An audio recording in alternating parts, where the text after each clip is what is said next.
কিভাবে অর্থনৈতিকভাবে পরাধীন করে রেখেছে, এটা যদি থেকে আমরা মুক্তি না পাই, তাহলে ভবিষ্যতে আমাদের যারা ফিউচার জেনারেশন, আমাদের যারা মা বোন আছেন এবং ফিউচার যারা জেনারেশন সন্তানরা আসতেছেন, তাদের বেঁচে থাকার কোনো অধিকার নেই। রাইট পিপল রাইট জায়গায় যদি ট্র্যাকিং করে আমরা বসাতে পারি এবং তাদের মাধ্যমে ওই পলিসিগুলো বাস্তবায়ন করতে পারি, হয়তো বা আমরা এই কাজগুলো করতে পারি। আমরা দেখেছি সিভিল সার্ভেন্ট যারা আছে তারা হলো রাজনৈতিক এমপি মন্ত্রীদের সাথে, এবং এই সরকারও যখন পালিয়েছিল একসাথে সবাই পালিয়ে গিয়েছিল। আমাদের যেমন রাষ্ট্রীয় সংস্কার প্রয়োজন, তেমন আমাদের সামাজিক পারিবারিক সংস্কার প্রয়োজন বলে মনে করি। আমি আপনাদেরকে ছোট্ট একটা উদাহরণ বলবো। আমরা যখন ইউনিভার্সিটির হলে ছিলাম, দুই ধরনের নির্যাতন বড় আকারে আমাদের উপরে নেমে এসেছিল। একটি হলো অর্থনৈতিক নির্যাতন, আরেকটি হলো ধর্মীয় নির্যাতন। আমরা যখন হলে থাকতাম, একটি রুমে আমরা যেই রুমের সংযোজন ছিল হলো 4 জনের, সেই রুমে আমরা 40 জন থাকতাম। তো বড় একটি ক্রাইসিস ছিল এখানে পড়াশোনাতে, আমাদের অর্থনৈতিক জায়গাটা, যে আমরা বাসার উঠতি মধ্যবিত্ত যারা ঢাকায় এসে পড়াশোনা করে একটি স্বপ্ন নিয়ে এই মানুষগুলো ঢাকায় আসে বা বিভিন্ন শহরে যায় ইউনিভার্সিটিতে, থাকার কোনো জায়গা থাকে না।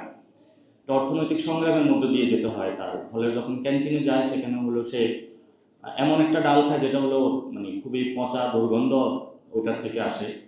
এই জীবনের মধ্যে অতিবাহিত হয়ে সুস্থ বিবেক সম্পন্ন না হয়ে সে একটি ট্রমার মধ্যে দিয়ে যায়। এবং আমরা এমনও ট্রমার শিকার হয়েছি, একদিন রাতে প্রোগ্রাম ছিল ছাত্রলীগের, 40 জন লোক উপরে উঠেছে, প্রত্যেককে তার বেল্ট দিয়ে সবাইকে একটা একটা করে ব্যথাঘাত করেছিল। এর মধ্যে আমার এক বন্ধু ছিল, তার সে যখন তাকে বাড়ি দেওয়া হয়, সে সিঁড়ির সাথে পড়ে যায় এবং এই পর্যন্ত তার ব্রেইনের যে এখন ঠিক হয় না। তো এই ধরনের অর্থনৈতিক জঞ্জালের মধ্য দিয়ে যখন যাওয়া হয় এবং একটা পরিস্থিতির মধ্য দিয়ে এই লোকটা বেড়ে ওঠে, তার মনের মধ্যে একটা খুব ক্ষোভের জন্ম হয় যে এই ধরনের আমি একটা নির্যাতনের মধ্য দিয়ে গিয়েছি, যাক আমার সামনে একটা বিসিএস রয়েছে, সেই বিসিএসটা পরীক্ষা দিয়ে আমি জীবনের ভাগ্য চাকা ঘুরিয়ে ফেলবো। এবং সে যখন একটা অফিসে বসে, টাকার অঙ্কটা তার কাছে বড় থাকে না, কিভাবে নিবে, কিভাবে হলো বাংলাদেশের মানুষের সম্পদগুলো কুক্ষিগত করবে, কোনো উইদাউট এনি কন্ডিশন সে এটাতে হলো জড়িয়ে পড়ে। এবং এটাতে জড়িয়ে পড়ার সাথে সাথে সে যখন এটা একটা পর্যায়ে টাকার তার প্রতি কোনো আর অভাব না থাকে, তখন রাজনৈতিক কর্মকাণ্ডে জড়িয়ে পড়ে। আমরা দেখেছি সিভিল সার্ভেন্ট যারা আছে তারা হলো রাজনৈতিক এমপি মন্ত্রীদের সাথে, এবং এই সরকারও যখন পালিয়েছিল একসাথে সবাই পালিয়ে গিয়েছিল। তো সেখানে সিভিল সার্ভেন্ট যারা, তারা কেন পালালো? তারা তো জনগণের হলো সেবা দেওয়ার বিষয়, এবং রাজনীতিবিদ যারা হলো জনগণের সেবা দেওয়ার কথা ছিল, তারাও একসাথে পালিয়ে গিয়েছে। কালার এক্সপার্ট, জর্জ স্যাপ এবং মাইল্ড অন হ্যান্ডস টেকনোলজি সমৃদ্ধ অরিক্স ক্রিস্টাল ওয়াশ, আপনার লন্ড্রি এক্সপার্ট।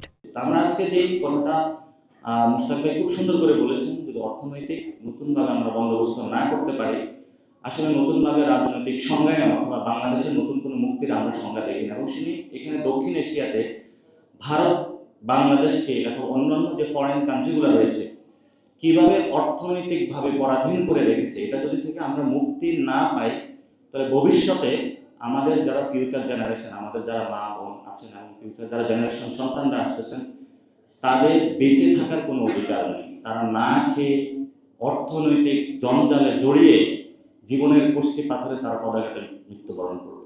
আমরা আশা করি যে নতুন ছাত্রদের যে রাজনৈতিক দল আসতেছে, তারা বাংলাদেশকে এখানে ভিতরে যে অর্থনৈতিক পরাধীনতা রয়েছে সেটা থেকে মুক্তি দিবে, এবং ফরেন যে ইন্টারভেনশনে যে অর্থনৈতিক যে পরাধীনতা সেটা থেকে মুক্তি দিবে।